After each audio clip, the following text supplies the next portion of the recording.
Hello, hello. How's everyone doing? Hi, Kara. Welcome to the stream. It's good to see you. I hope everyone's staying warm out there in this autumn season. It's actually gotten very, very cold lately, and I am freezing in my own little socks right now. So I hope everyone's doing well. I'm doing pretty good, though the air in my living area right now is so dry that my throat has gotten so raspy. So I don't know. I might sound a little sick, but I'm not sick. I guarantee you I am not sick.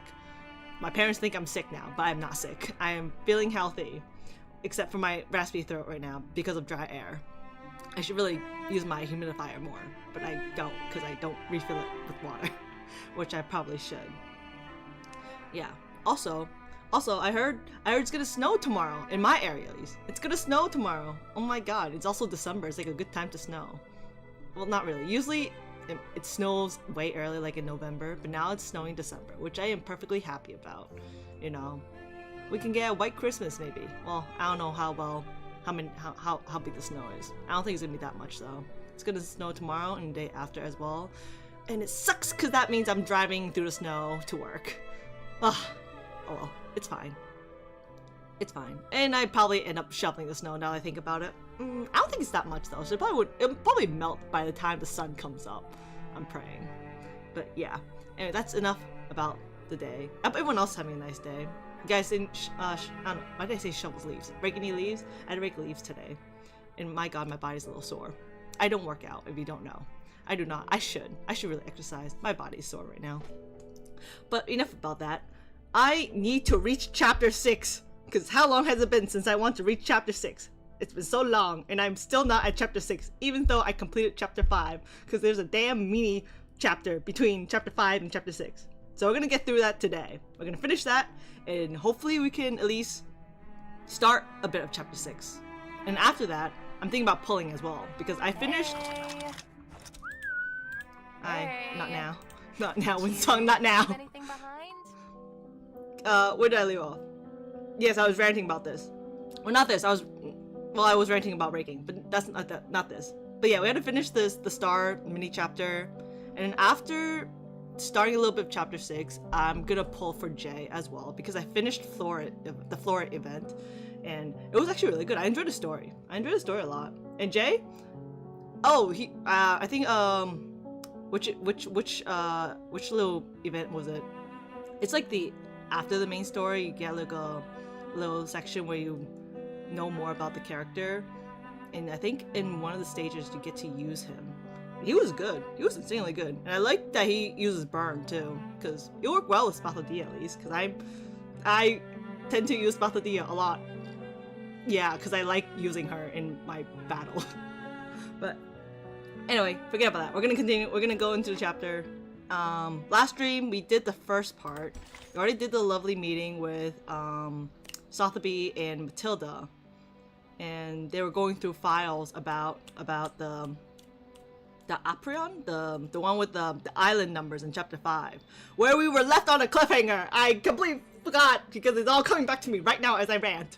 It's coming back to me because the freaking planes are coming through from World War I and bombing the entire island, and I don't know if they are alive or not. I'm sure you guys know, but I don't. I don't know if they're alive or not. And I didn't think about it until I'm back here right now on stream. Now I'm thinking it all again. I'm like, fuck, I don't even know if they're alive or not. But they're definitely alive. I mean, was it chapter 8? Or chapter 7? No, chapter 8, right? The one that's recently came out? I think it was chapter 8. I hope it was chapter 8. If it was not chapter 8, I was wrong. It's probably chapter 7. That just came out. So they're definitely alive. At least that's how I know that they're alive. Because the story is still going on. If they're dead, I don't think Blue Potch would be giving out more chapters or something. Anyways, yes. Oh, hi Sam. Hello. Oh, hi Vi. Welcome into the stream while I was ranting about last stream of what happened. Yes. Welcome. Oh, is your lunch break? Oh, that's right. You're in school. It's Tuesday. Of course you're in school. Yeah. Pay attention to your courses. You know, class is important. But at least it's lunch break, so you can watch a bit of my stream before you go back. Oh, hi, Ocean Man. It's been a while. How are you doing? Hello, welcome. I know, right? I don't think I have to. I haven't thought about school in a while. Actually, just today when I came back from dropping my cousin off at his home, because their dad is away right now, so I had to try and pick them up. I came back, and then one of my dad's friends thought like I just came back from school, and I'm like, I'm no longer in school. I literally graduated like last year. Wait, was it last year or 2 years ago? No, I graduated last year, right? Yes, I graduated last year. I definitely remember when my graduation is. I did not forget when my graduation is. My brain is not that dumb. But yes, they thought I was still in school. I'm like, no, wait, no, did I graduate? Yeah, I graduated last year. I already graduated, so I'm no longer in school. yeah, Alright, enough about my my own knowledge of when did I graduate or not. I completely do not remember anymore. You know, once you graduate and you're hunting for a job and you're trying to scramble some money and whatnot, all the days kind of just disappear and kind of mesh together. It's just very long or short, and you just don't keep track of anything anymore. Anyways, yes. Oh, you're gonna graduate this year, Oshiman? Oh, well, congratulations. Well, you're not graduating yet, but like, congratulations on when you do graduate, when you're set for the ceremony. Yeah. Oh, that's good. At least you got the job already. That's nice. I have a job, just not my dream job. You know, that requires my major. But still a job. I still get some good pay from it, so I'm happy with that. But anyways, enough about my life, my outside terrible, lonely, sad life right now.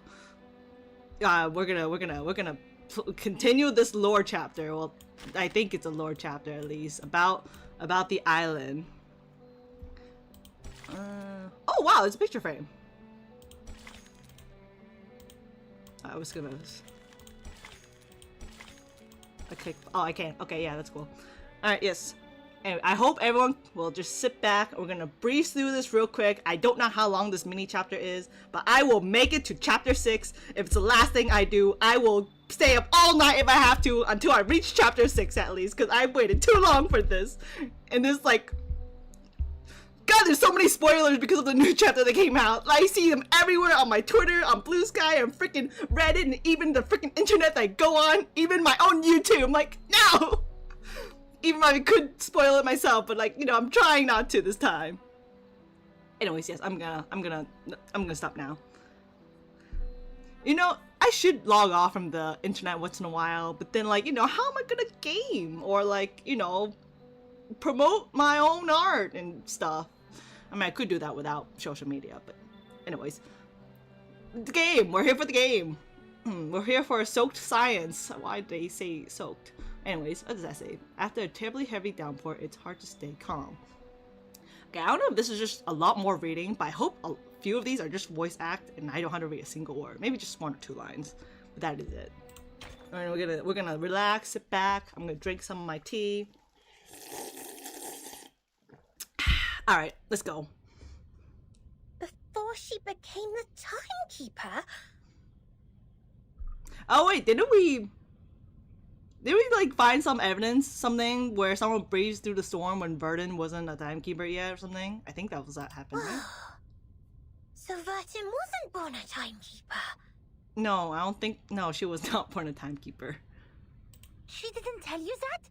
Wait, no one is born a timekeeper. It's not an inherited title. Anyway, this report includes the secret chronology only accessible to the core members of the Foundation. You can only check it under the supervision of the monitor assistant before you become a qualified investigator. Well, luckily we have a monitor assistant with us right now. Right, Matilda?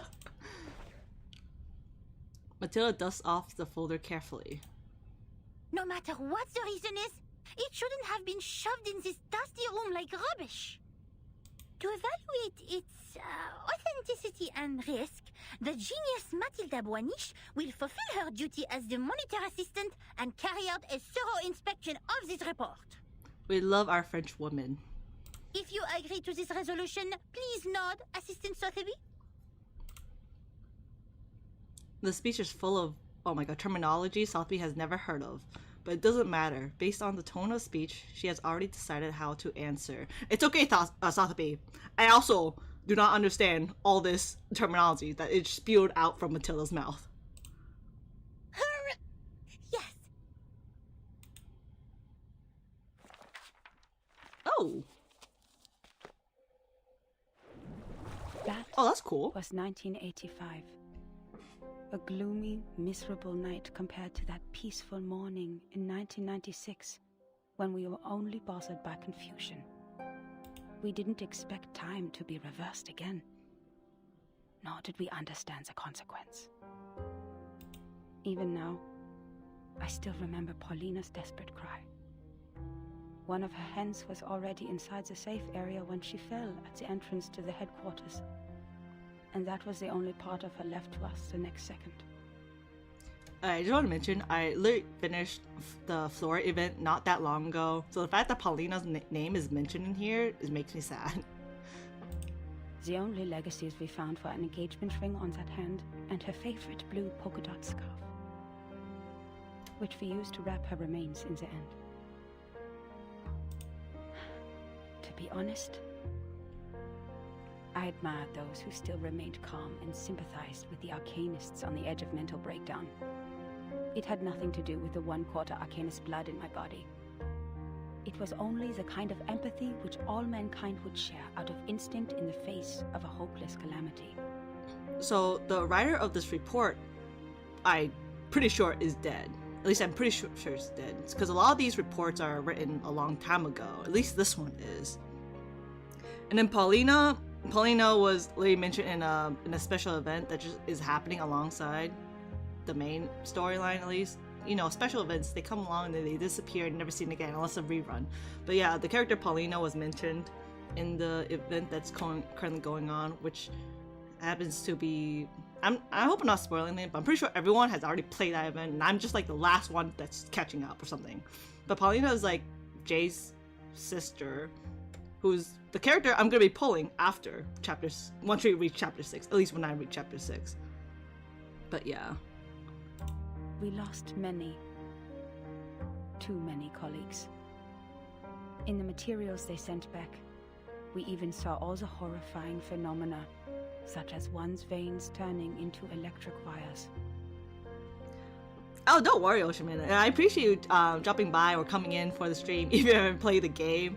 I want to, if you're really big on spoilers, I'd probably have you like just go watch the old VODs or play the game yourself. But if you're not, you could just join in and just, vibe and just chill if you like. Usually that's what I do. If I'm not gonna end up playing the game, I probably wouldn't care too much and just vibe in whatever streams the game they're playing, because I probably won't end up playing the game myself. Because I tend to like watching other people play the games that I'm interested in, but I don't want to play it myself. Because I already have too much on my plate to play the game myself. Since then, the storm, a word simply taken from visual observation, has been used to refer to the calamity. Of course, we can have a word for the calamity itself. But what words should we use to conclude all the absurdity and panic? Before the storm, we were all familiar with time. It was supposed to be a straight line connecting the past and the future. Guys, it's proven. We came from primates. We came from monkeys. This is how humans are made, guys. We did not come from God. God did not make us. No, it's through science of evolution and primates.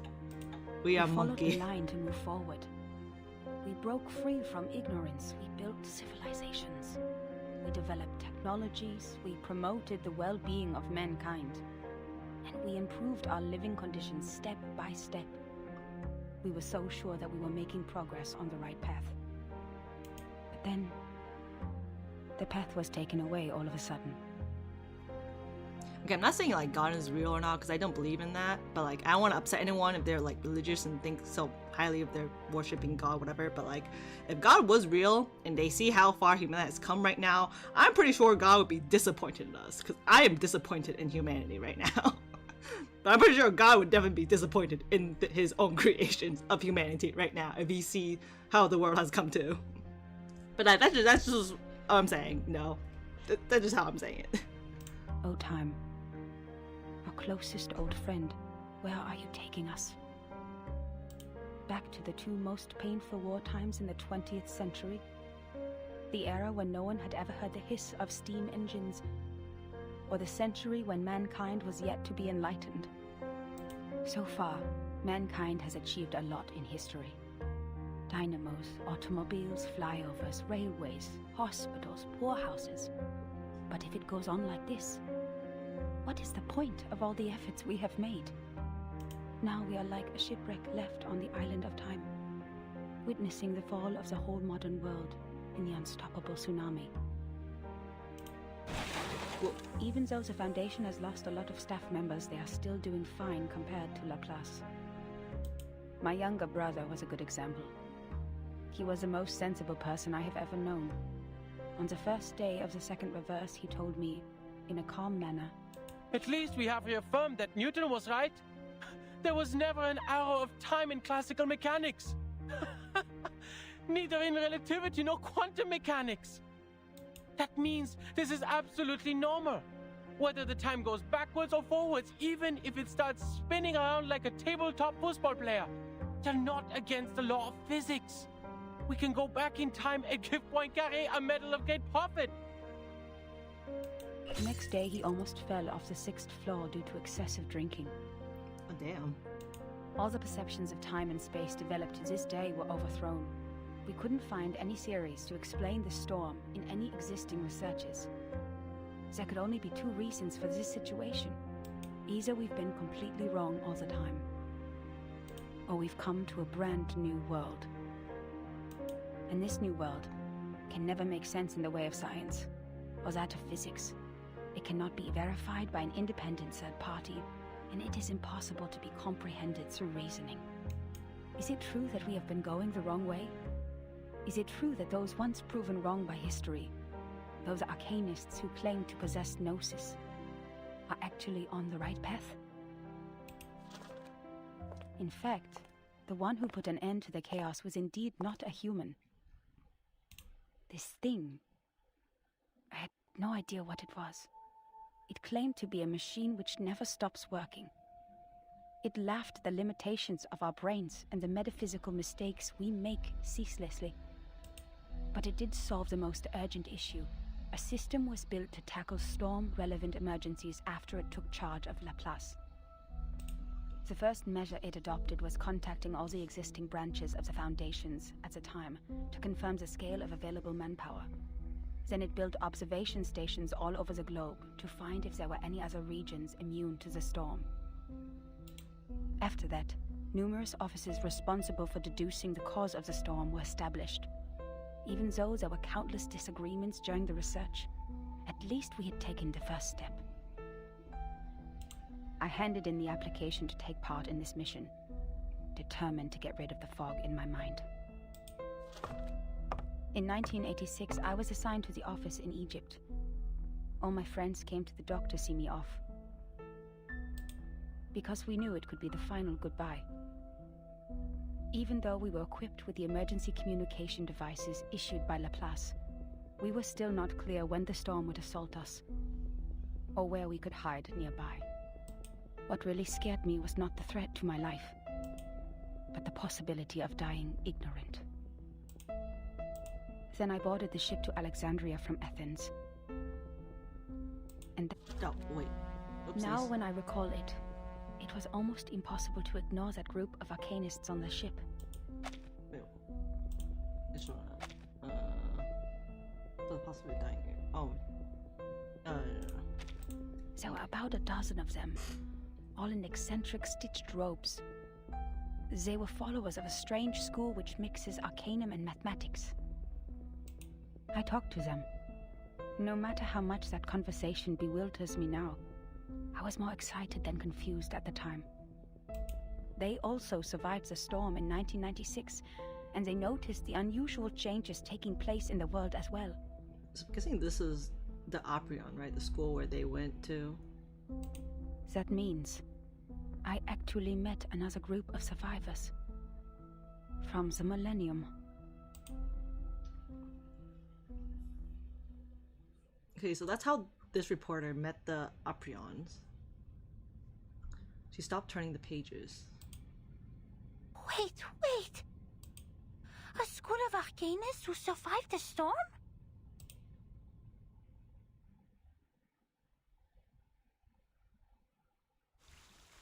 Oh wait, this part was pretty short compared to the first part from last stream. Part 1 was so long. I felt like part 1 was like 15 minutes. Has it been 15 minutes? I can't tell. How long has this stream been on already? Oh no, the stream's been on for about 20 minutes, but like, I'm pretty sure that was like about less than 10. That felt like less than 15 minutes. Tower of Babel. Most of the time, language barriers are the least significant obstacles between people. Can I guess who these people are? Nope, I do not know what those pawns are figures of. Nope, at least this mini chapter does not use stamina.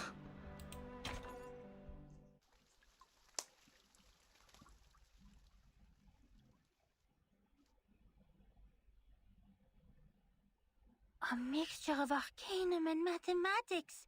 The ship on the Mediterranean. Unbelievable.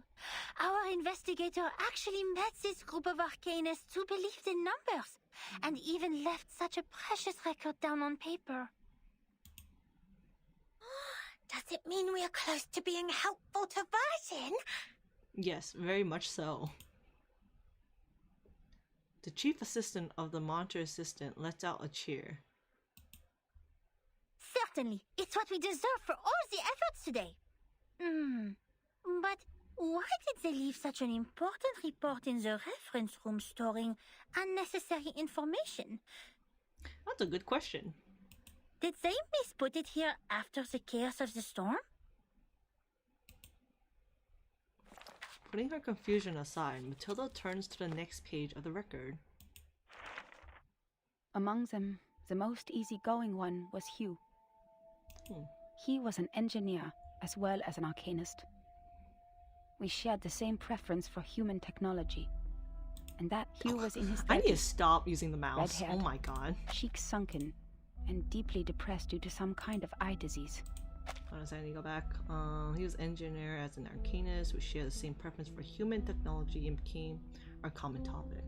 Alright, I need to go to auto. I need to stop using the He mouse was a because I keep decent double man, clicking. with a prudent attitude, working at a desk most of the time. He reminded me of the imperial miniature painting artists in the Sultan's palace. Most of them ended up blind after toiling for their life. He showed me the picture of his daughter. I don't have children, but I could feel his happiness as a father. Although I got along well with Hugh, he seemed quite out of place among that group, which was actually led by her. I don't know what words to use to describe her. She was like a meteor shower, a tempest, or an unreasonable catastrophe itself. Her existence was just like her name. It was simple, yet implied a lot. Please forgive me for my cowardice. Even now, I don't have the courage to write down her name, if one would call that a name. Welcome back from your loss of signal. Actually, I'm pretty sure before I started stream, my Twitch was telling me that my network was unstable. So there's a chance that I might lose connection as well, considering how cold it is over here in my area, and there's even frost kind of forming in some places. It wouldn't be shocking if I lost power at some point. Most likely tomorrow or the day after because of the snow. But I don't think it's a snowstorm, so probably would be okay. But there might be some delay between the stream and chat, so I would not be surprised with how cold it is. Yeah, up here in the north, we deal with power outage and blizzards, and other places can worry about the ring of fire. Anyways. In fact, she was quite a kind, warm-hearted person. Among all the unregistered arcanists I've met, she was one of the nicest ones towards the Foundation. She looked young, even though I heard she had a daughter too. Besides, she still possessed the innocence of a child, and that kind of excitement exclusive for genius. That's right. It seemed the whole world was like a sparkling toy to her. I'm gonna take a guess that this might be 37's mom. That's just a guess. Because since it's like she has a daughter, as well. So I'm gonna assume this might be 37's mom. Our communication was heart-stirring at the beginning. Both of us were eager to find out what was happening, like two shipwrecked victims grappling at each other on the sea. But I didn't have the slightest idea what she was talking about, actually. The problem was not the typical communication issues between humans and arcanists. I was sure the language we used didn't pose any obstacles, but still I couldn't understand any words of hers. I would believe that one is highly intelligent if one can name all the factors of 11,567 without thinking. Oh, wow. But what this one said was illogical nonsense which no one could ever imagine. She claimed that there is a world of numbers, above all else, where the non-physical essences of all things exist in the form of timeless, absolute, unchangeable ideas, and that the physical world where the time flows is nothing but an appendage. Yeah, it's fine. So Nana was just as confused too. And that's why the chaos in this world is not worth any attention, and we should focus on what happened to the supreme existence. What an utter disaster combining modern maths with the ancient superstition. I saw another hubristic arcanist pretending to be the prophet by reliving Platonism. I don't even bother to mention the balderdash on soul numbers. Even the New Age movement could use some of her absurdity. But that was not yet the end. She even claimed to be aware of the exact year when the next reverse would happen. But when I asked okay, her definitely about it 37's mom. seriously, Definitely she 37's said, mom.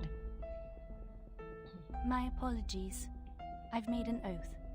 I shall and only shall reveal the demonstration to people who have their own soul numbers. I'm not sure whether she was making fun of me or being serious, but I had this feeling that she was eager to tell me how she was granted the secret through a moment of afflatus. It seemed she just saw through the laws behind all things instead of finding them through logical deduction. Can't you see it? It is right in front of you. Okay, so I'm guessing she also has, well, it makes sense, right? If 37 has the skill to see like the numbers of people's souls, most likely she probably got that skill from her mom, right? So her mom probably has that same skill of being able to see the numbers. Or, you know, it's not actually, and she's just that smart and cuckoo sometimes. I'm assuming that's the skill where 37 got. After I expressed my inability to comprehend her words 30 times, she finally gave up and proffered regrets. I'd rather take it as a new kind of humiliation. What really irritated me about her, however, was her contempt towards science and all the scientific research methods. As far as I'm concerned, the value of a theory lies in its reliability, universality, and generalizability. Our pursuit of the truth has laid the foundation of modern science, allowing us to change the world. Yet, in her eyes, the value of a theory lies in its beauty. I talked to her on the current situation, and I told her how we would save lives and preserve the hard-earned technology of mankind if we could find the pattern of the storm. It was of course not an easy thing to do and would take enormous manpower, so I asked her sincerely to join the Foundation. Yet again she responded with contempt. She believed they would only become another military squad of the Foundations. Darling, maths are beautiful for their uselessness. That's why it remains noble and graceful in this sordid world, despite you humans' reckless action of using it to calculate ballistic. She turned down my invitation and left an unfairly negative comment on our storm observation project. The observation stations you built are destined to be toppled because their basis is the fragile world that follows the laws of physics. The efforts you've made are like nails on a sand beach, which will only be carried away by the next tidal wave. Wow, that's, I don't know if I should, But I said, that sounds kind of mocking. perhaps our efforts are in vain. but someone has to do it. We will try every corner of the beach before making the conclusion. No, that I can the see world where we are 37 living in gets her way is of already speaking a now. hopeless ruin. What a pragmatic, rigorous, and rational speech. But dear, the world is a hopeless ruin. That I agree with. The world is a hopeless ruin. The conversation ended in disagreement. I don't know why arcanists hate the world so much. Perhaps the reason is they have never been truly accepted. To this day, I still remember her venomous conclusion. The world built on past experiences has ended. In your words, which you used to mock us, why not embrace the reality? Yet about the gnosis which she deeply believed in, and the so-called prophecies she made through numbers, she had never given any proofs or details that showed rigorous logic. And the reason for her inactions was an oath she had made before some stone? Yes, yes. Therefore, I believed her words were only the nonsense of a lunatic. When we first met, I thought she was different from all those psychos, who mistook the malfunction of their prefrontal cortex as the will of God. But they turned out to be the same. In the name of human sense, I swore everything she said was absurd and ridiculous to me. Until... Oh, this writer is human? I wouldn't have known, because I thought it was a... Madame Z said the arcanists on that island are all named after numbers, because they have a strong belief that numbers are the essence of their souls. Okay, so that writer, I thought it was Arcanist as well, because usually most people in the Foundation are all Arcanists. But I guess some of them would be human, because if the report was written a long time ago, and the writer for this report is gone, most likely that report got reversed in the storm, is what I'm thinking then. So, which will probably make them human. So that would make more sense. Yes. Okay. The investigator wouldn't write down her name. Is it because of the conflict between their beliefs? Matilda turns to the next page eagerly, as if checking a novel bought in class by some undisciplined student. But the reality welcomes her with an empty page. Oh, it's empty? There's no more? Huh? That's all? I was about to say, I thought there would be more. Maybe because the story ends with an abrupt stop, or the hope just raised has dashed down. Matilda clenches her handkerchief with her sweaty palm. Submitting such an unfinished report would only cause problems for the reviewers and evaluators, but this investigator didn't even write down their name. Okay, maybe that's why it's been stashed away in this room as unnecessary files, because the report is not finished, and the name of the other person was also written down, probably. Don't worry, Ms. Burnish. I'm familiar with this situation. Every time, after the brave Typhon defeats Jupiter, he returns to the Auto Island. But each time we twist the ear of Mr. Glassbox, Typhon will show up again and again. Ms. Moisson told me the ear is the key to bringing back our hope. Wait, don't tell me you are talking about the shows on the mechanical television? Ignoring the monitor existence confusion, the Ithrazic, I can pronounce words today, I'm sorry. The young lady starts looking around for the ear that carries all her hope. Stop, Miss Sotheby. Please, take a seat on the cushion and listen to me carefully. This is a detailed report written by a formal investigator of the Foundations, not some TV show full of cliffhangers. That means we will definitely find the rest somewhere. Oh, I see. Must be a Coco-treant who took away the other part of the book. Usually, they will be attracted by Luna Fixer, and by following their traces, we'll find their lairs in the stable. You mean someone took it away? That's highly possible. Data loss is not allowed in the Foundation, especially under the Monitor Assistance Management. We must prepare Lunar Fixer. Don't forget their favorite jigging magical beans. I don't have those materials with me right now, but I can write to them. It only takes a month. The discerning conversation is clearly too much for this rigorous monitor assistant. Nuh-uh, we don't need that. That nuh-uh. After taking a deep breath, Matilda takes out her crystal orb. Ooh!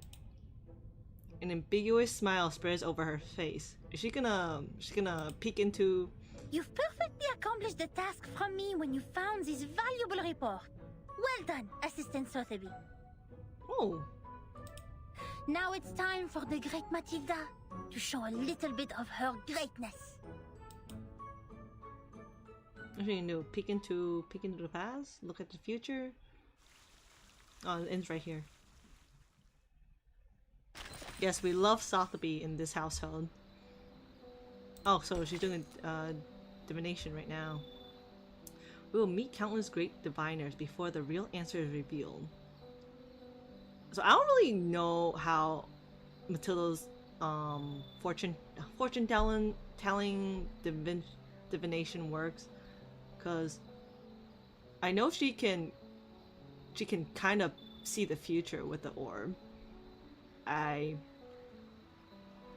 don't know if she can peek into the past, because I know in the the person with the divination doing has to be alive at least, so I don't know if it still works like that. I don't know. I need to do more research on that. It's actually really interesting. I like fortune telling a lot.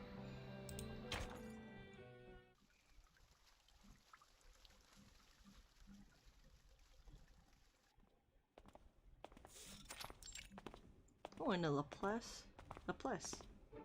There is no moonlight during the daytime. Well, of course, it's daytime. I would be shocked if there's moonlight during the daytime. But the moon is not the only choice for divination. The sun? I mean, the sun is a star. Judging from the omen... Oh, she will? She'll explain it? northwest, Oh, I need to take notes. The beginning and the ending of the ring, where the wall reflects repeatedly. Holding the crystal orb with both hands, Matilda keeps adjusting her position while trying to figure out the vague vision in the sphere. God, my throat is so dry because of dry air. Sotheby follows her with a curious face. The northwest of SPTM. This one is straightforward. The beginning and the ending of the ring is not a problem either. The icon of the computing center is exactly the Ouroboros, a serpent eating its own tail. Here we are. But where the wall reflects repeatedly, does that mean a closed room with mirrors? The mirror in the display center is a huge kinescope in the wall, and the one in the airtight laboratory is a crystal clear observation window. The one in the rehab center? No. The mirrors in the operation room have been replaced with curved electronic screens of steel structure after that Xenopilot made a scene. So, where is the answer? She slowly turns around, trying to find the perfect angle for a clearer vision. A white figure storms away from her side, almost bumping off the orb she tightly holds. Hey! You just hit me! Shouldn't you apologize? Who bumped into you? Just a random NPC researcher. Okay. Not even a character. Got it. Where did you come from, dork? Wasting Whoa! No need to be rude. A simple sorry would have been good enough. What the heck? Man, what is with them? The man groans a curse and hastily leaves this place with his hands covering his nose and mouth. Well, it's your fault for not looking where you're running. God. What? How could he say that? That's rude. Exactly what I'm saying, Matilda. That is one rude person. Guys, if you accidentally bump into someone and you weren't paying attention, you should just say a simple sorry and move along. That's all you need to do. Just a simple sorry is good enough. My God. That gentleman doesn't look well. He's covering his face. His nose is running with purple liquid. Oh dear. Did he drink a whole bottle of purple Chrysandra juice? Is that why he's grumpy and running so fast? Does he need to find a trash can to throw up in? He needs treatment immediately. Oh, if only I had brought the Phoenix heart nerves with me. I'm sure he's probably running towards the hospital right now. He ran towards the rehab center. Nothing to worry about. Just another patient trying to prove he has recovered. The hasty man has disappeared completely. The little incident doesn't raise anyone's suspicion. The rehab center has all the facilities and medicines he needs. He will be properly treated. But why is he wearing the uniform of Laplace? Maybe he's a worker from Laplace? And where's the receptionist here?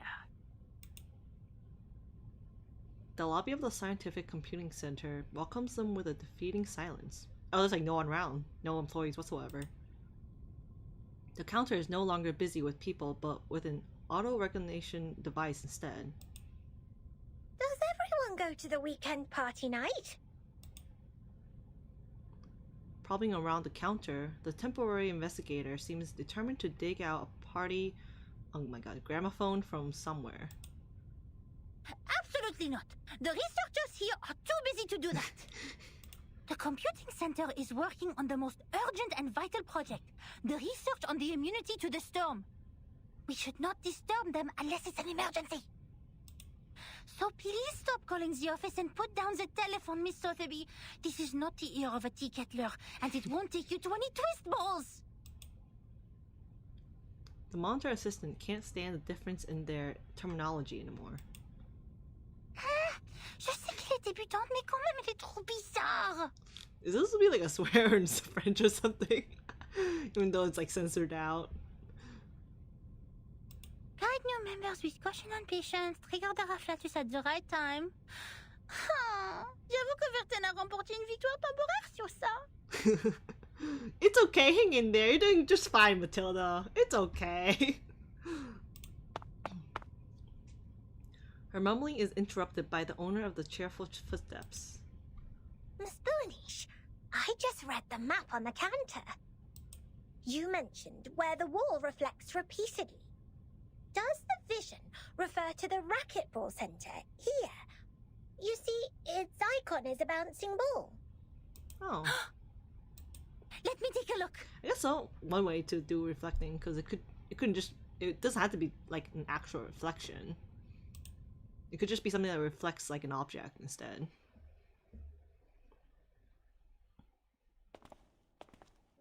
Oh, we're back in the rehab center. Found it. This is really the right direction. Next, empty boxes, glasswares, and copper pieces. Looks like our destination has piles of metal. The vision in the orb is glowing clearer, proving that they're heading in the right direction. Oh, I guess it's kind of like almost like playing like with getting cold or getting hot in a way. So if you're getting closer to it, it gets hotter. If you're farther, it's getting colder, but with blurriness on the ball, on the crystal ball. That eases Matilda's upset mind. Good job, Assistant Sotheby. I have to say, I might have gone a bit too hard on you.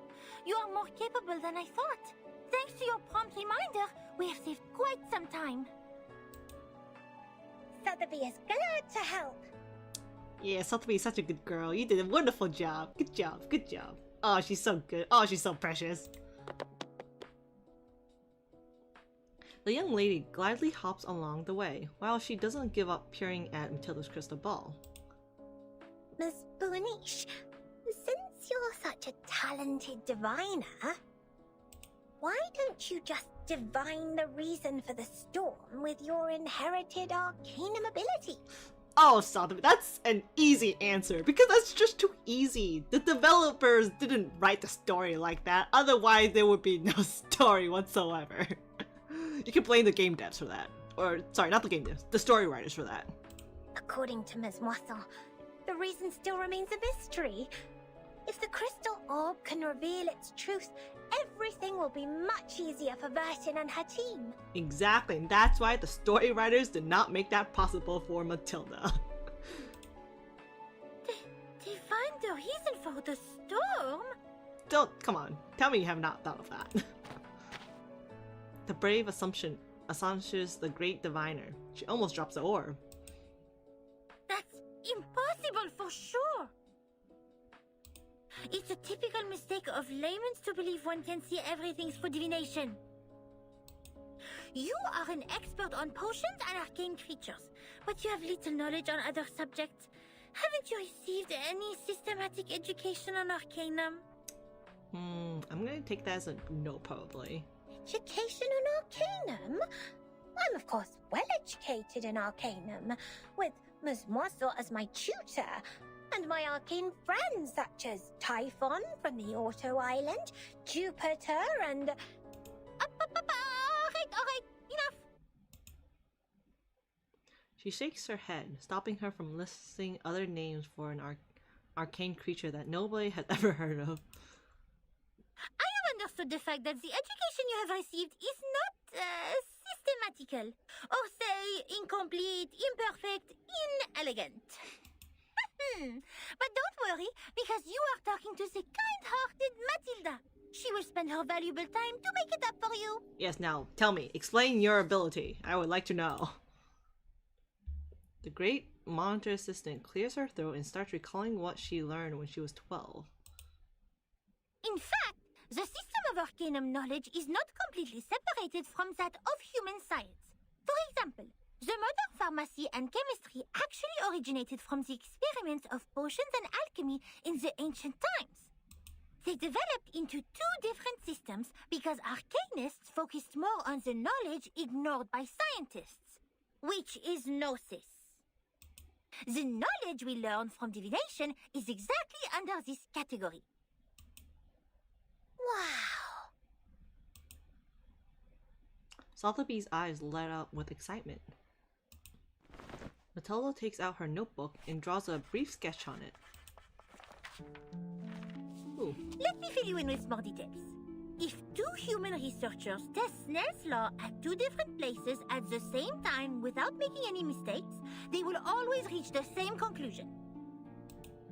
Or if two potionists use the same ingredients and follow the same formula to make the cough cough stop stop potion separately, their products will also have similar effects. Cough cough stop stop potion? That's a wonderful name, whoever made that name. However, if two diviners respectively perform divination on the same thing, they will probably see totally different visions. Because what the divination shows is merely omens. The interpretation of these omens is in fact a kind of subjective deduction based on the reality, and there is no such thing as a standard answer. Even if the two diviners draw the same conclusion, it is more of a coincidence than a result that implies generalizability. So diviners never check the accuracy of their divination through the review of peers. And this is an example of gnosis. Unlike human sense, it is unique and possesses no universality. She puts it away and wiggles her index finger. So I'm guessing it's like her divination can be very vague, and you have to solve it like a riddle, which sounds about right for fortune telling. Even if someone finds out a reason for the storm through divination, they can't have other diviners verify it, because 100 different diviners will give out 100 different conclusions. The scene will be even busier than a concert at Musikverein. So in other words, kind of like there be multiple possibilities or multiple solutions to that one problem, but those solutions would not be right, probably, because you can't prove it if they're right or not. Ah. That being said, the more possible result we get from the divination is nothing.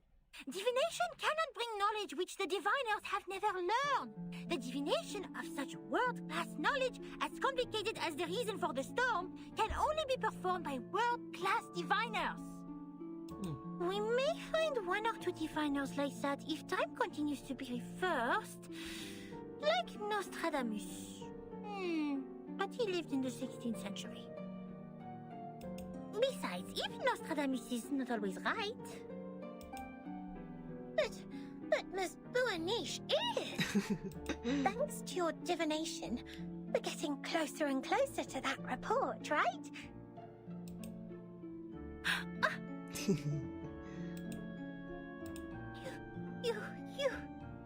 You are right! Finding items, interpreting dreams, and making simple prophecies. All these things are just a breeze for the bright and clever Matilda. But inquiring about the storm is beyond my ability, and it will only bring misfortune. I will never make such a stupid mistake. Matilda regains her radiant appearance. In fact, this half of the report and the handwriting of the author are perfect divination media. Besides, our target is not far away from us, and I'm familiar with the surroundings, which have made things much easier than usual. It is true diviners can improve the accuracy and controllability of their gnosis by practicing repeatedly, holding the rituals properly, and making targeted preparations. But that still doesn't mean the result will be absolutely accurate. Sotheby nods. No one can tell from her face whether she truly understands that announcement or not. That would be me. I would do the same thing, Sotheby. Reading the vision in the orb, Matilda leads Sotheby around another corner nimbly. The report says that person who mentioned the School of Numbers claimed she was enlightened about the year of the next storm. Is that also by divination? I am not sure what kind of arcane skills they used, but numbers are indeed a kind of omen too. I am not talking about the specific knowledge of mathematics, but the numbers themselves, because they are even more abstract than images and languages as kind of symbol. Even so, there is no way for us to verify this prophet, unless it really comes true. That is also why it takes almost nothing to spread a prophecy. My mother told me many people in the outside world write to the Foundation every day, claiming to be prophets who can predict the doomsday and thus requesting unemployment benefits. The doomsday? Unemployment benefits? Oh my! The outside world is far more wonderful than I thought. How fascinating! This Buaniche is even greater than I expected. Sotheby is like a good confidence stroker for Matilda. You bet! Wait, did you mean I was not the greatest?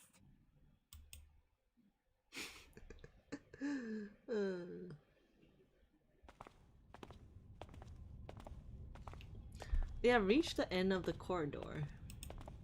Matilda puts away the orb and looks at the wooden door with no sign in front of her. This is where the vision leads them to, the room next to the racquetball center. Here we are, Miss Sotheby. Now, this is the moment to verify the result of my divination.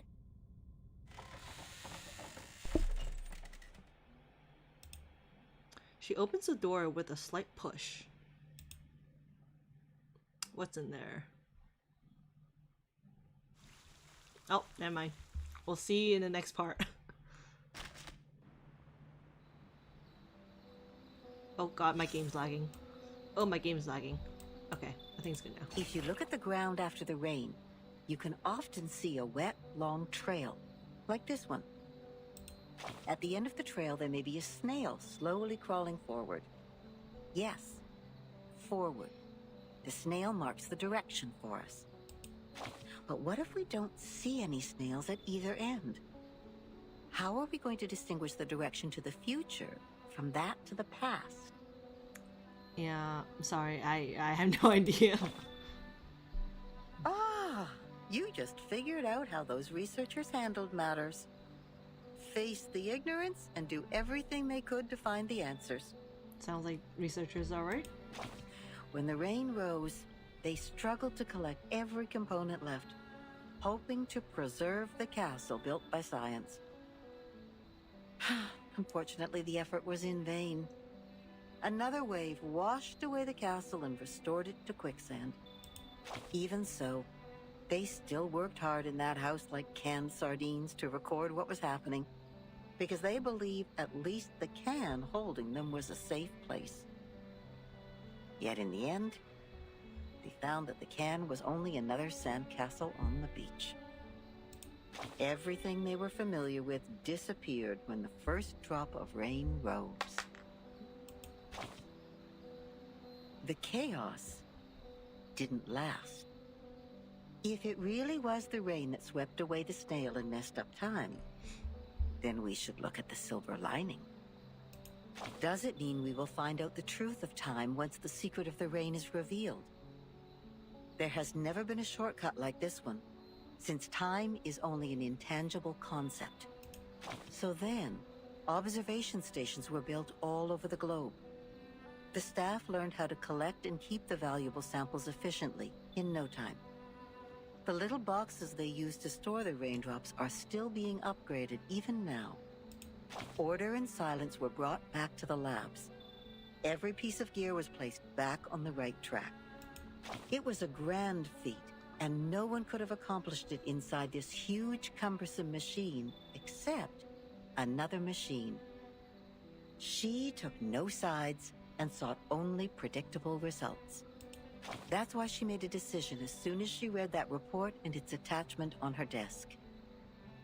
The former was about a delicate component which flapped like a butterfly in that huge machine.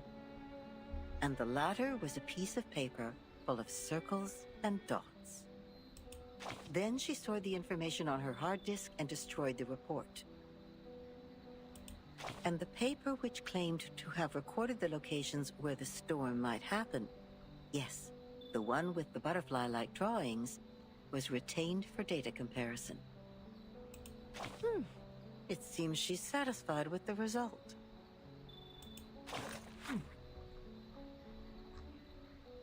Okay. That was a lot of words that I do not understand that well. That's okay, because I'm just here for this, for all the lore that's happening. The labyrinth in silence. The invisible hand raised up high easily plucks a star from the sky. Oh. Going to space, guys.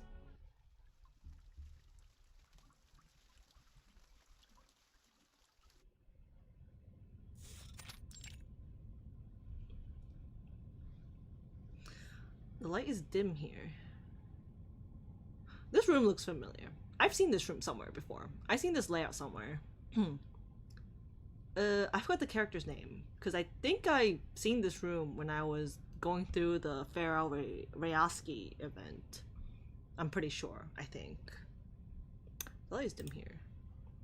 Archive cabinets and unorganized files are everywhere. Punctuated by strange devices in the place style. It seems like an abandoned utility room. Well, even though I recognize this room, they probably just reused it, the same layout in the story, so it's probably not the same area, I'm thinking. Where are we? Lost and found of the racquetball center. Oh, the lost and found? She waves away the dust and struggles her way along the toppling cabinets.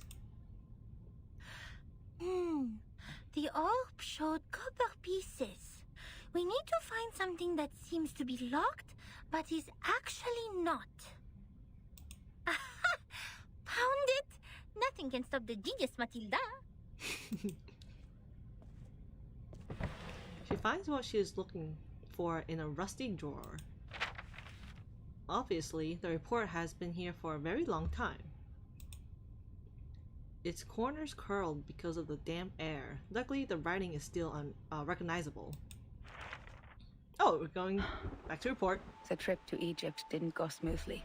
I'm gonna go to auto before I double click again. The ship was hit by a common storm at sea.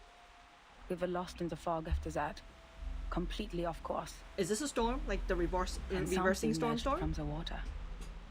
Since the first storm, the Foundation has received frequent sightings of arcane creatures which should have been extinct in history. I had no idea what I was shooting at, even after I emptied the clip. And I didn't know what to do, so the arcanists brought us back on course. She named the precise longitude and latitude of our location, even without using the sextant in the spare cabin. I wonder how she did that. Perhaps the world did look different in her eyes. Then when I was about to step on a random plank on the ship, she suddenly dragged me back. I thought it was only an inappropriate joke. The next second, the plank broke. Oh. I was stunned, and asked her how she saw that coming. She just answered me as if we were talking about the weather. Because that plank is deformed like a rhombus. Guess I she was pays confused. attention to details Where a lot. is the rhombus? She laughed. The rhombus can't be seen with eyes. You shall close your eyes, hearken to the teaching of the Supreme Existence, and seize the moment of a flatus. Of course, I didn't see anything. Nor did I understand what the moment of a flatus was. Perhaps it's just another privilege enjoyed by arcanists, just like their right to be lunatic. Nevertheless, she reached the correct conclusion in a completely wrong way. Is it really possible? I mean, there are multiple ways to get to the same conclusion, so it is technically possible. Even if the solution, like a different, there's a different way of doing math to get a solution. One person can do the formula completely wrong and still end up on the correct answer, while another person goes through the problem the correct way to the correct answer. So there's multiple ways, but it is possible. Anyway, she saved my life. But that was not enough to settle the differences between us. She remained rejective to working with the Foundation, and I finally gave up on the attempt to persuade them. My mission on that trip was not to make contact with them. Besides, what we needed was builders of the storm observation system, not some liars who would only make things worse. As for the shelter they took from the storm, she wouldn't say a word, as if she were dealing with a spy who pried to find out the deepest secrets of the Arcanists. In the end, Hugh mediated between us. He gave me an address in Istanbul to which I could send the letters to contact them. Istanbul. After that, I spent more than half a year in the Egypt office. Things were even worse there than I expected. Some have gone missing after the storm. The people who were supposed to be in the Egypt office, according to the member list stored in the headquarters in 1985, were not there when I arrived. The situation could be caused by the limitations of the transmission of paper-based materials, or because the computer was not yet popularized to every corner of the globe at the time. One minor mistake of a copyist could develop into a huge difference. Besides that, the chaos inside Laplace was an even worse issue. I learned that someone published the paper Samplings of Global and Regional Chaotic Energy Route Changes in the name of Butterfly of Lorentz. Apparently they secretly used our sampling sites, yet their research direction and conclusion were radically different from Laplace's. The researchers equally divided into two schools. One sticking to the human technology they have focused on, and one changing their direction to Arcanum. At the time, it was still too early to decide which direction was right, without sufficient experimental data. But many already believed that if time continued to be reversed, human technology would only keep falling into decline, while Arcanum, which relies on personal ability, would rise again. It's true that Gnosis cannot be copied, verified by an independent third party, or comprehended through reasoning. Its nature decides that it cannot lay the foundation of science or be popularized to every ordinary person. It takes solid marble to build a castle, not slippery sand. Even so, what harm will it do to rely on arcanum when the underlying logic of all things has become unreasonable? Before the disagreement was settled, the storm in 1987 was predicted. We were ordered to return to the headquarters 24 hours before its arrival. But the prediction was not accomplished by Laplace. A captive from Manus Vindictae names the precise date of that storm. Oh. Our enemies, those lunatic xenophobes, valuing only pure blood, made it further than we did. Yes, we built observation stations, we made countless deductions, we developed multiple simulation models. We made efforts, we sacrificed life, we did whatever we could. Yet the result was that we didn't find any other regions immune to the storm, except the headquarters and another one in North America. In the end, 95% of the branch members were reversed. 87.9% of the equipment was destroyed, and 100% of our predictions That must failed. suck, oh god. It must be devastating. In conclusion, our endeavor brought no achievements. As for the captive from Manus Vindictae, the delirium patient who claims that oracles flowed under his parietal bone, when we asked him how he learns the precise date of the storm, he burst into laughter. Can't you hear it?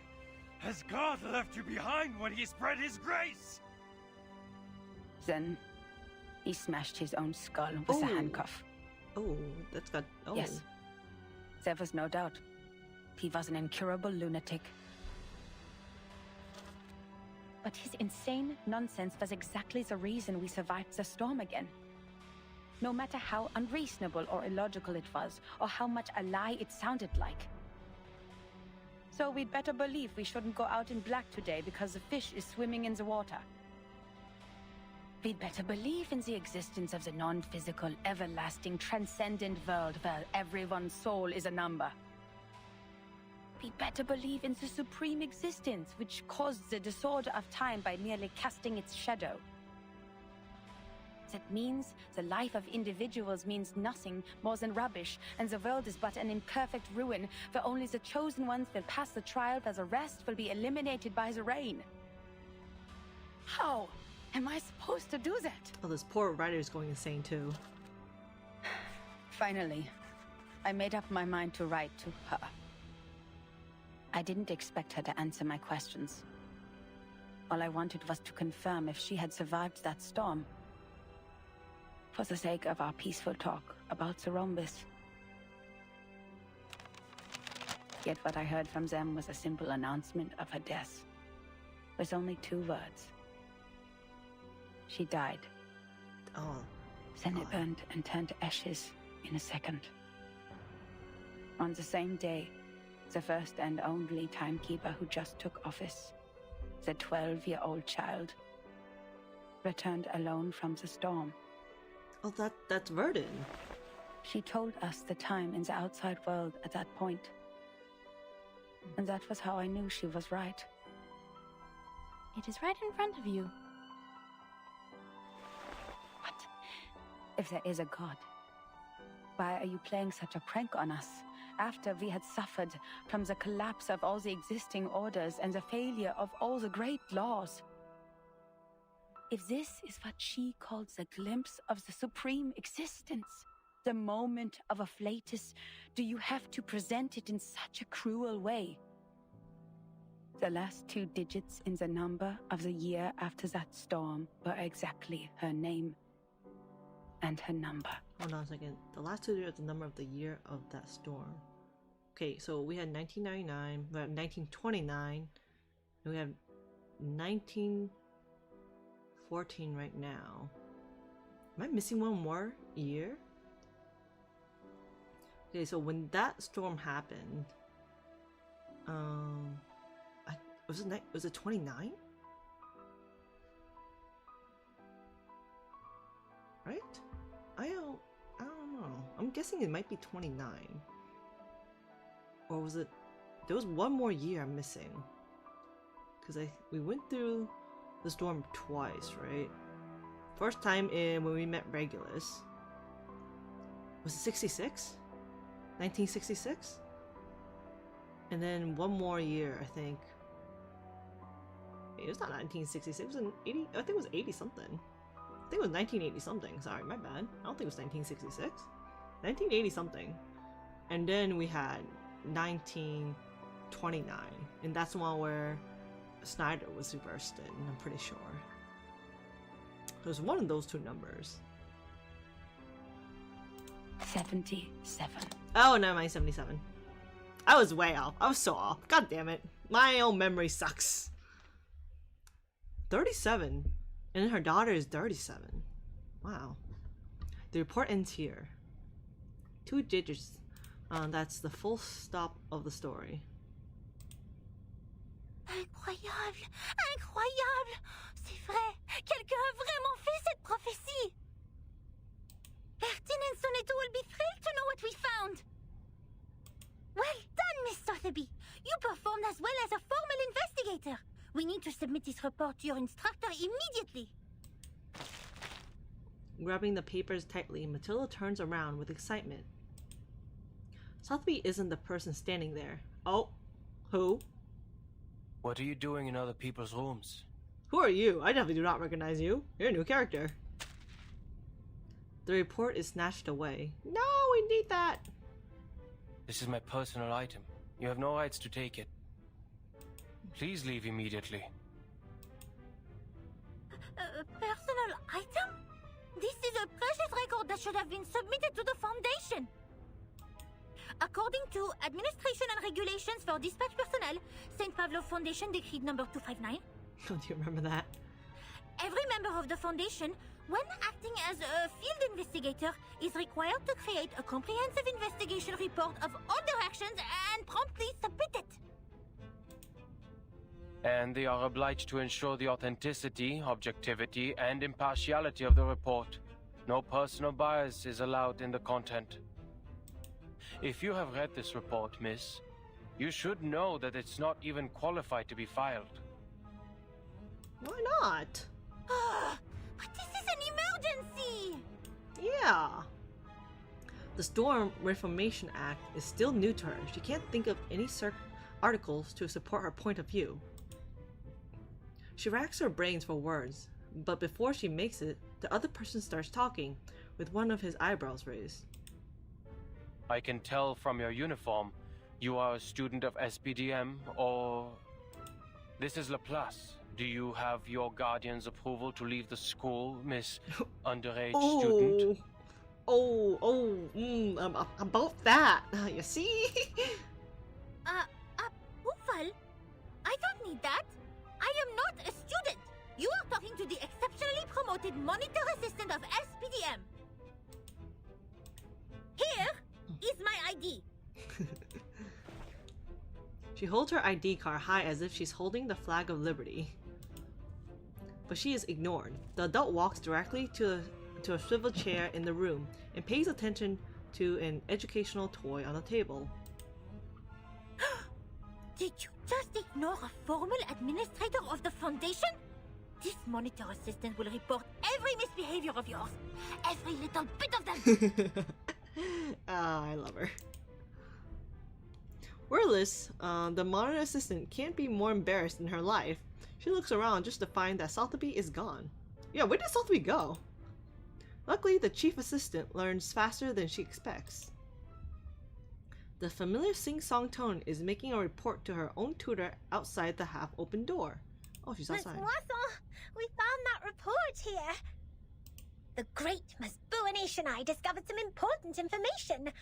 I came to you and Madame Z immediately after we read it. Wow, you run fast, young lady! Oh, those legs sure be buff. Miss Buonish, why are you confronting Mr. Chair?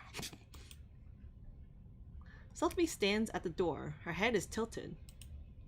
2 adults are behind her. Madame Z? Madame Z! Let's go! I didn't expect to see the second half of that report here in your room, Adler. Well, his name is Adler. This time, the owner of the voice can't be ignored. The swivel chair unwillingly turns around. Don't call me that, friend. Why not just call me Enigma? Just like everyone else. Relax. I know nicknames mean no harm. But I don't understand. How is a report filled with meaningless words of any concern to you, Madam Z? Oh, it's a big concern. It provides information about the Arcanist group Virgin is now dealing with. If possible, please give it to me. Oh, she's mean Of serious course. business. How can I turn down a request from Constantine's chief of staff? Take it away. I hope you don't mind the mold on it. Thank God Sophie went to grab Madame Z. The researcher stays seated on the chair and casually hands out the report. Madame Z smiles. She seems glad to see that Enigma still has the energy to be sarcastic. But clearly, the monitor assistant can't tolerate such a blatant violation of the staff regulations. Please pay attention to your manners and do not bring disgrace to the computing center, Mr. Rude. Miss Mozin taps her on the shoulder and quickly looks in the direction of the door. Ms. Buanish? Ms. Sotheby? You've done a great job. I'm sure what you have found would be of great help to Timekeeper. I love Miss Mozin. And I will report your active performance in this mission to SPDM as soon as possible, Miss Buanish. Thank you, thank you. We need to further analyze the files you found. The first on the scene could provide more detailed information. Let's get out of here. Contribution exceptionnelle! The keywords give this young monitor assistant a giddy pleasure. She can't help but ignore everything else Miss Mozin says. Yo, she's getting a promotion. Oh là là, exceptionnel! No, no. Calme-toi, Matilda. I didn't accomplish it alone. Assistant Sotheby also played a significant role. Hooray! Hooray! A loud cheer interrupts Matilda's mumbling. That is to say, Miss Burnish, we can start preparing the balloons and flowers for the twist ball. It's a tea party! Speaking of which, this monitor assistant still needs to think about it. By the way, just call me Matilda. Oh, they're on first name basis now. Let's go. She struggles to get out of Sotheby's passionate hug. The great joy brought by Miss Mozin makes her actions clumsy. How cute. Cheering and discussing, the girls leave the room. Madame Z carefully puts the valuable report away. The researcher swivels the chair again and hides himself in the fortress made of dusty items. He talks through cabinets and equipment in a slow manner. There will be no advance in human technology. You think so? Even the Madame Z has given up on the study of theoretical physics and become a politician. No. I've never thought of that. She turns to the door with a faint smile. Oh. The door is closed.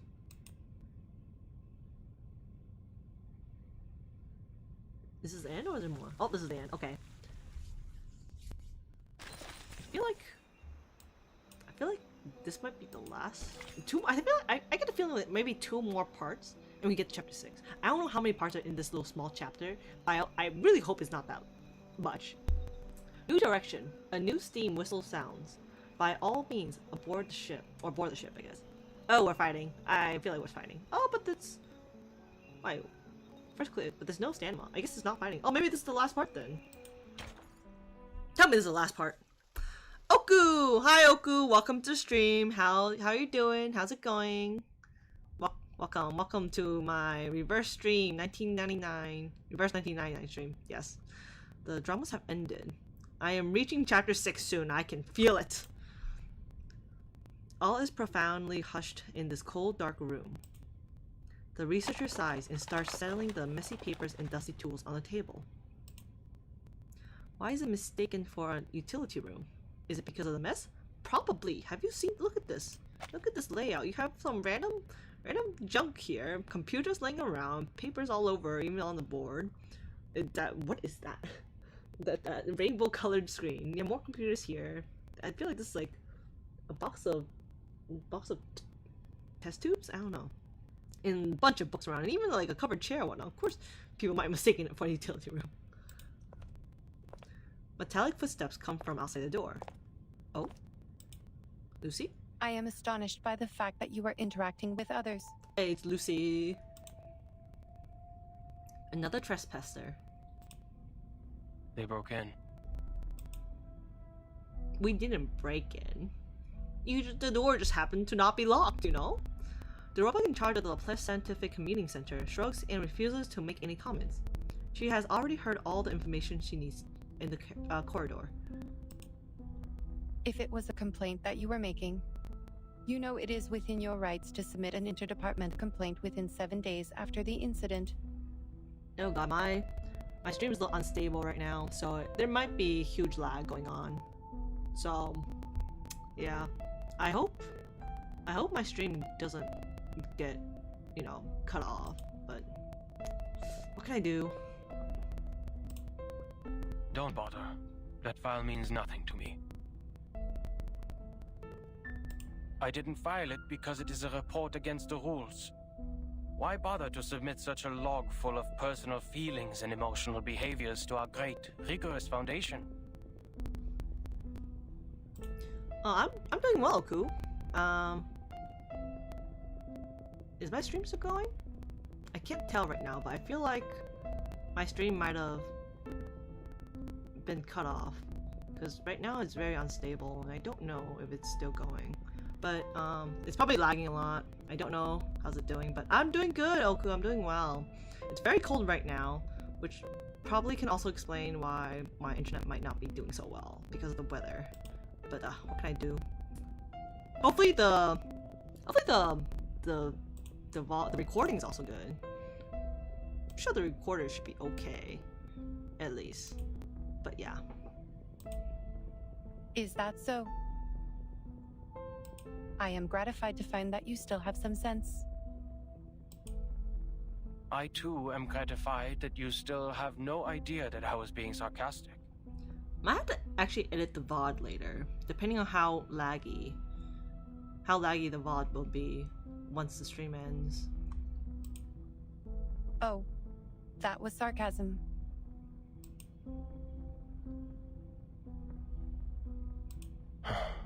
Never mind.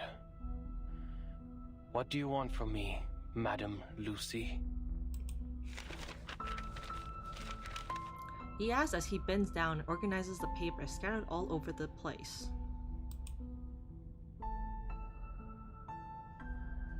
This is the best effort that he cares to make to receive a guest.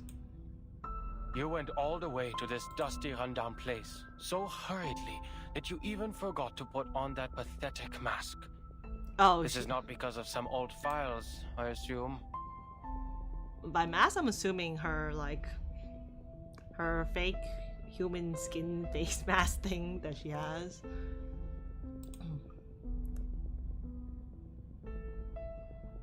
The faceless robot inclines its head in agreement. Certainly. Ooh, there's even sound effects for her. I hope you can be the cryptographer of the Manus Vindictae's ritual. You are still the best. You are asking me, a human, to decode the ritual of a pureblood arcanist group? I don't see how I'll be helpful to this project.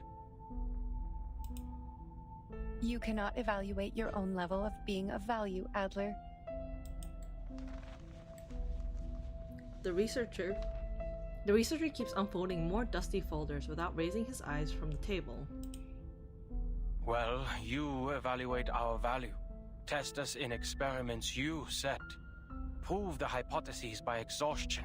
Make mistakes and start all over again. You repeat the process like a roaring locomotive that pulls the research center out of this chaotic disaster. Okay, my stream is definitely lagging a lot.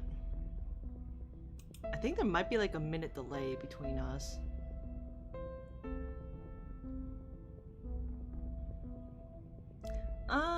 can fix on my end. Because it might mess up the VOD. Let me know if the stream is still on. It says I'm still streaming, so I probably didn't die just yet. At least I hope I'm not dead. Because otherwise, I don't know how the VOD's gonna look like. But it's probably still okay, I think.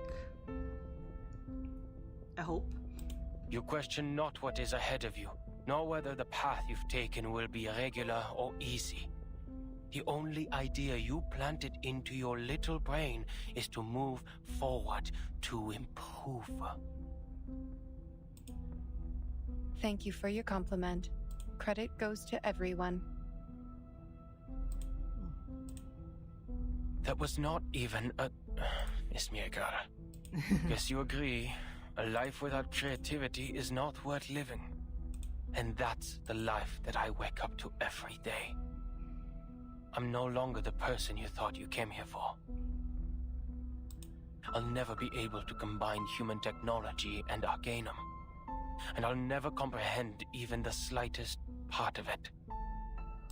I am useless to you.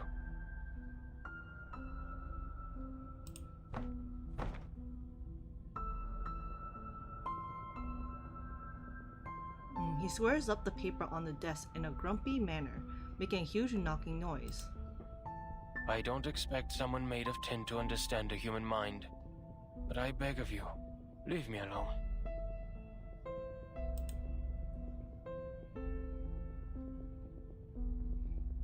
The robot ignores his emotional speech and keeps talking.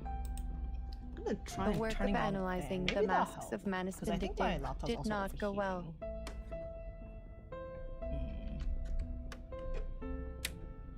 Excuse the fan if you can hear it. Always that can help. Also, regulate the heating on my laptop. A side effect occurs in the researchers, and it is getting worse.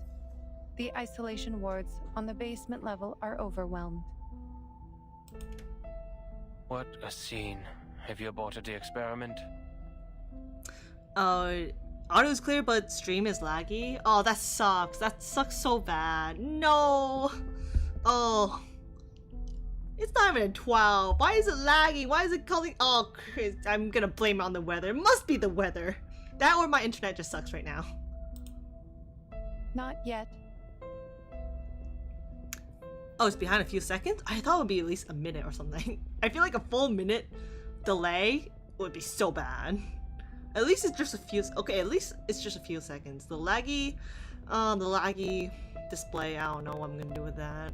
I hope it unlags. We have conducted Yeah, the Arcanum I'm sorry for the imaging scuff for experiment today. on the masks, I don't think today's a good day and to found a stream. component which also exists in the raindrops of the storm. Oh, but I couldn't wait till this weekend. I really wanted to stream, and I really wanted to play the main storyline, so I decided to stream tonight. Oh, maybe I should have waited till Friday or Saturday, but I didn't want to wait. But knowing what it is composed of does not help explain how it works. What we're looking for is the original ritual that the Manus cast on them.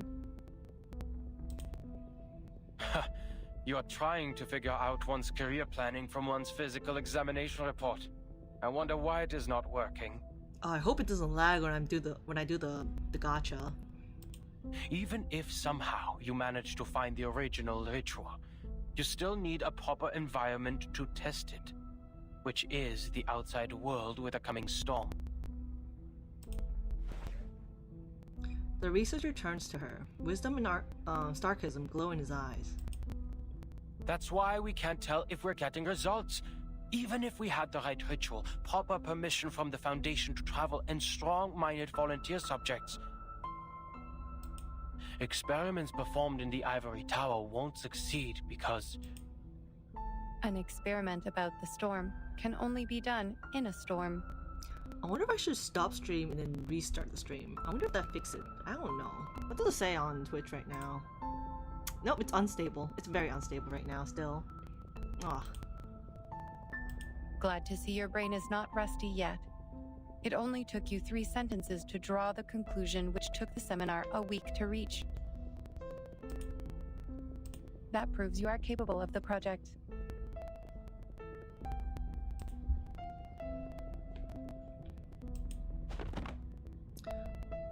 The robot in charge puts a document on the table.